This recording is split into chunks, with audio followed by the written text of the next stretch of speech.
रज्जो, मैं ऑफिस जा रहा हूँ। तुम अपना और बच्चे का ख्याल रखना। सुनो बल्लू, अब हमारे खर्चे बढ़ गए हैं। हमारा बच्चा आ गया है, खर्चे बहुत ज्यादा हो रहे हैं। तुम्हारी प्रमोशन वगैरह नहीं हो रही? ऑफिस वालों को जरा बोल के देखो। ठीक है, मैं बात करके देखता हूँ। सर, मेरी प्रमोशन का क्या हुआ?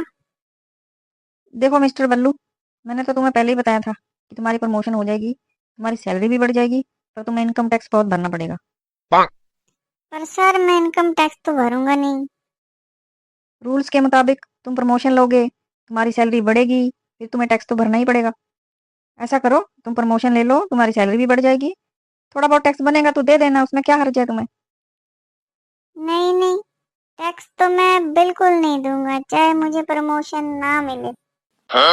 बल्लू, तुम पहले आदमी हो जो प्रमोशन नहीं ले रहे हो, सिर्फ टैक्स भरने के कारण।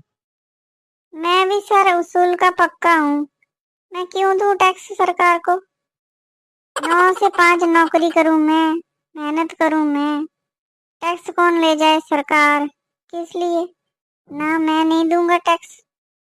चाहे मुझे नौकरी से इस्तीफा ही क्यों ना देना पड़े, पर टैक्स नहीं दूंगा मैं।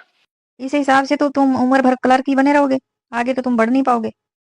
मैं चाहे क्लर्क ही मर जाऊं, पर इनकम टैक्स नहीं दूंगा। ठीक है, तुम्हारी मर्जी। जाओ, अब कल वाली फाइल लेके आओ मेरे पास। जी सर, अभी लाता हूँ। अजीब बंदा है ये बलुआ भी ना। रज्जो को फोन करता हूँ। हेलो रज्जो, मैंने तुम्हारे बल्लू को ना बहुत समझाया कि प्रमोशन ले ले, पर ये है कि मान ही नहीं रहा, सिर्फ एक इनकम टैक्स भरने के चक्कर में नहीं मान रहा। आने दो घर, इस पल्लू को मैं मजा चखाती हूँ। ठीक है रज्जो, अब तुम ही समझा सकती हो इसे।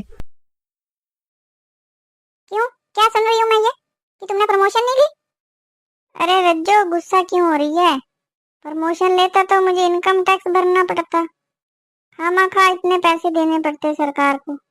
अच्छा है ना, जो मिल रहा है उसमें इनकम टैक्स भी नहीं भरना पड़ेगा। सारे के सारे पैसे अपने ही हैं, और इनकम टैक्स देने का अफसोस भी नहीं होता। अरे, इनकम टैक्स देने से अच्छा है ना, हम अपने बीवी बच्चों को तो पाल रहे हैं। इनकम टैक्स देंगे तो दूसरे के बीवी बच्चों को हम क्यों पालें? अरे, हमें क्या मिल रहा है उनसे, जो हम दूसरे के बीवी बच्चों को पालें? ऊंची मल, तू नहीं सुधरेगा। अरे, तुम्हें जो बड़ी हुई सैलरी मिलेगी उसमें से कुछ हिस्सा ही तो देना पड़ता है सरकार को पूरी सैलरी थोड़ी ना देनी पड़ती है, घोंचू मल। अरे, बाकी के बड़े हुए पैसे तो हमारे पास आएंगे ना। सरकार जो इनकम टैक्स लेती है ना, वो हमारे लिए सुविधा जुटाती है। जितने भी तुम रोड देख रहे हो, सरहद पे फौजी भाई खड़े हैं, जितने भी हॉस्पिटल हैं, सड़कें हैं, स्कूल हैं, सब हमारे लिए और हमारे बच्चों के लिए तो सरकार करती है ये इनकम टैक्स लेके। ठीक है रज्जो, तुमने मुझे समझा दिया, अब मैं कल प्रमोशन ले लूंगा।